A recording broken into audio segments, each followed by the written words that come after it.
سیدہ عائشہ رضی اللہ تعالیٰ عنہ فرماتی ہیں کہ میرا نکاح جب رسول اللہ صلی اللہ علیہ وسلم سے ہوا اس وقت 6 برس کی عمر میں ہوا تھا، اور آپ صلی اللہ علیہ وسلم نے مجھ سے 9 برس کی عمر میں مجامت کی ہے۔ تو یہ اعتراض بعض منکرین حدیث نے رسول اللہ صلی اللہ علیہ وسلم پر کیا ہے۔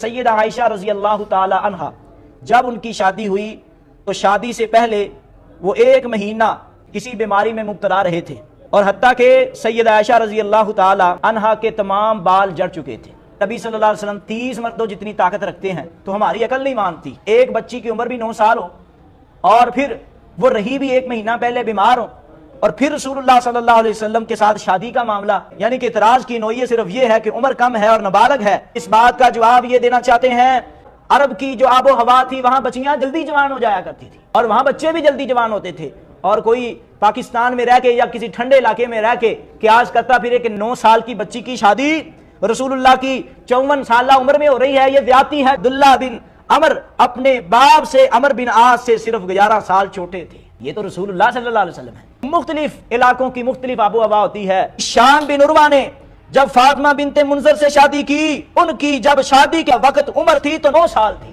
یہ عرب کی عورتوں کا ذکر کر رہا ہوں۔ اللہ بن صالح کہتے ہیں کہ پڑوس میں ایک عورت تھی کی عمر صرف 9 سال میں ہی حاملہ ہو چکی تھی، اور ان کی بیٹی 10 سال کی عمر میں حاملہ ہوئی۔ حضرت معاویہ نے اپنی بیٹی ہندہ کی شادی بھی 9 سال کی عمر میں عبداللہ بن عامر بن قرہ سے کروائی۔